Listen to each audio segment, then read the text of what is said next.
বড় বড় পাষাণ পাথরগুলো চাপিয়ে দিয়েছে, দেওয়ার পরে পায়ে দড়ি বেঁধে বালির ওপর দিয়ে টানা হাঁচড়া আমাকে করেছে।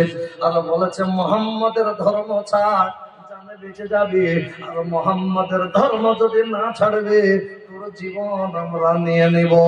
যতই আমার উপর অত্যাচার জুলুম করুক না কেন, তবু আমি তাদের সামনেই বলেছি আহাদ আহাদ আহাদ, আমার আল্লাহ এক, আমার আল্লাহ এক। আয় আল্লাহ, তখন তোমার দিন ছাড়িনি, তোমাকে ছাড়িনি। আজকের দিনে আমাকে আল্লাহর নবী নিষেধ করেছে মসজিদে নামাজ, মসজিদে আযান দেওয়ার জন্য।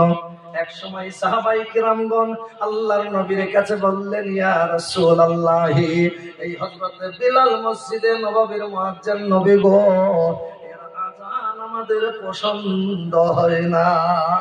নবী ওর চাইতে একজন সাহাবী, যে সাহাবীর নাম হলো আব্দুল্লাহ ইবনে উম্মে মাকতুম, এই সাহাবীর আযানটা বড়ই ভালো, খুব সুন্দর আযান দিতে পারে। আর বিলালের কণ্ঠটা ভালো নয়, বিলালের আওয়াজটা মোটা আওয়াজ, পছন্দ হয় না নবী গো। ওদের বিলালের পরিবর্তে হযরতে আব্দুল্লাহ ইবনে মাকতুমকে বলে দাও। মসজিদে নববীর মুয়াজ্জিন বানানো হলো। আল্লাহর নবীর সাহাবী হযরতে বিলাল বললেন, আল্লাহ, যে টাইমে তোমাকে ছাড়েনি রে মাওলা, আজকের দিনে আযান থেকে আমাকে বিরত রাখা হলো, আল্লাহ তুমি ছেড়ে দাও, কিন্তু আমার মতন বিলাল তোমাকে কখনোই আমি ছাড়বো না। আমার ভাইয়েরা, ফজরের আযান হয়ে যায়, সকাল হতে চাই না, আল্লাহর নবীকে স্বয়ং মহান আল্লাহ পাক জানিয়ে দিলেন, ও নবী, এখনো পর্যন্ত কেন আমি মসজিদে নববীর আযান শুনতে পেলাম না? আল্লাহর নবী বলেন, পরবর্তীকালে আলম, মসজিদে নববী আযান হয়েছে।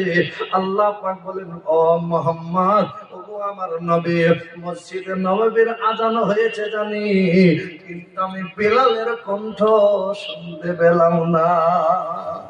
এই থেকে বুঝতে পারলেন যে হযরত বিলালের আযানকে স্বয়ং আল্লাহ পছন্দ করেছিলেন। বলুন সুবহানাল্লাহ।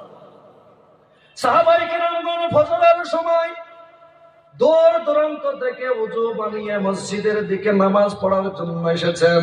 আল্লাহর নবী বলেছেন, কেউ যদি মসজিদ আপনার বাড়িতে ওযু বানিয়ে মসজিদের দিকে যায়, আর প্রত্যেকটা কদমের বিনিময়ে আল্লাহ তাআলা তার 10টি করে গুনাহকে মাফ করে দিবেন, আর 10টি করে আমলনামায় তার নেকি লিখে দিবেন। বলুন সুবহানাল্লাহ। নামাজের জন্য যখন মসজিদে যাবেন, বাড়িতে যদি ওযু বানিয়ে মসজিদের দিকে হাঁটেন, প্রত্যেকটা কদমের বিনিময়ে 10টি করে গুনাহ আল্লাহ পাক তিনি মাফ করে দিবেন, আর আপনার 10টি করে নেকি আপনার আমলনামায় লিখবে। বলুন আলহামদুলিল্লাহ। বাপজিরা, আমার ভাইয়েরা, আল্লাহর নবী ঘোষণা করেছেন, কেউ যদি নিজের গ্রামের ওয়াক্তিয়া বা জুমা মসজিদে নামাজ পড়ে, এক ওয়াক্ত নামাজ পড়ার কারণে আল্লাহর নবী তিনি বলেছেন 25 থেকে 27 ওয়াক্ত নামাজে সওয়াব পেয়ে যাবে। আল্লাহর নবী বলেছেন, কেউ যদি বাইতুল মুকাদ্দিসে নামাজ পড়ে, এক ওয়াক্ত নামাজ পড়ার কারণে তার আমলনামায় 500 নামাজের সওয়াব লেখা হবে। বলুন সুবহানাল্লাহ। আল্লাহর নবী বলেছেন, কেউ যদি আমার মসজিদে নামাজ পড়ে, অর্থাৎ মসজিদে নববীতে, মদিনায় যে মসজিদে আল্লাহর নবী নিজে বানিয়েছেন এবং আল্লাহর ইবাদত করতেন, নবীজি ইমাম ছিলেন, ওই মসজিদে নববী দুনিয়ার কোন মানুষ যদি এক ওয়াক্ত নামাজ পড়ে, আল্লাহর নবী বলেছেন তার আমলনামায় 50,000 ওয়াক্ত নামাজের সওয়াব লেখা হবে। আল্লাহর নবী বলেছেন, শুধু তাই নয়, কেউ যদি বাইতুল্লাহ নামাজ পড়ে, আল্লাহর ঘর মক্কাতে যেটা আছে, যেটা বাইতুল্লাহ মসজিদুল হারামে যদি কেউ এক ওয়াক্ত নামাজ পড়ে, আল্লাহর নবী বললেন তার আমলনামায় 1,00,000 নামাজের সওয়াব তার আমলনামায় লেখা হবে। বলুন সুবহানাল্লাহ।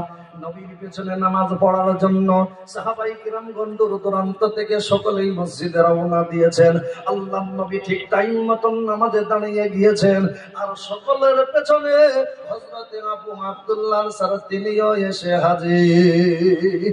আল্লাহর নবী নামাজ এক এক করে নামাজ যখন শেষ করে দিলেন, আল্লাহর নবী নামাজ যখন সমাপ্ত করে দিলেন, এবার ওই সাহাবেরা এবার বাড়ির দিকে রওনা দিয়েছেন। একজন সাহাবা বলেন, ও ভাই আবু আব্দুল্লাহ আনসার, একটু বসে যাও, আমার নবীজি তোমার সঙ্গে কথা বলবে। সাহাবী বসে গেলেন, আর মনে মনে চিন্তা করলেন, আল্লাহ, আমি নবীর পেছনে নামাজ পড়ে নবীর দোয়াই শরীক হই নাই, দৈনন্দিন চলে যাই, সেই জন্য নবী হয়তো কিছু জিজ্ঞাসা করবে। নবীর সামনে মিথ্যা কথা বলা যাবে না, নবীর সামনে কোনো জিনিস গোপন করা যাবে না। আল্লাহর নবী সাহাবীর কাছে এসে বললেন, ভাই দৈনন্দিন তুমি চলে যাও, ব্যাপারটা কি বলো? সাহাবীর চোখ দিয়ে ঝরঝর করে পানি করতে লাগলো। ইয়া রাসূলুল্লাহ, ইয়া হাবিবাল্লাহ, নবী গো, আমি মদিনার বুকে একজন, আমি আনসারী নবী, এত গরিব, এত গরিব, এত গরিব নবী গো, আমার পরনে যে কাপড়টা দেখতে পাচ্ছেন, এই কম্বল ব্যতীত এই মুহূর্তে আমার বাড়িতে অন্য কোনো জিনিস আর নাই। ওগো নবী, আপনার পেছনে নামাজ পড়লে এতগুলো নেকি পাওয়া যায়, আর সেই জন্য আপনার মসজিদে নামাজের জন্য ছুটে আসি।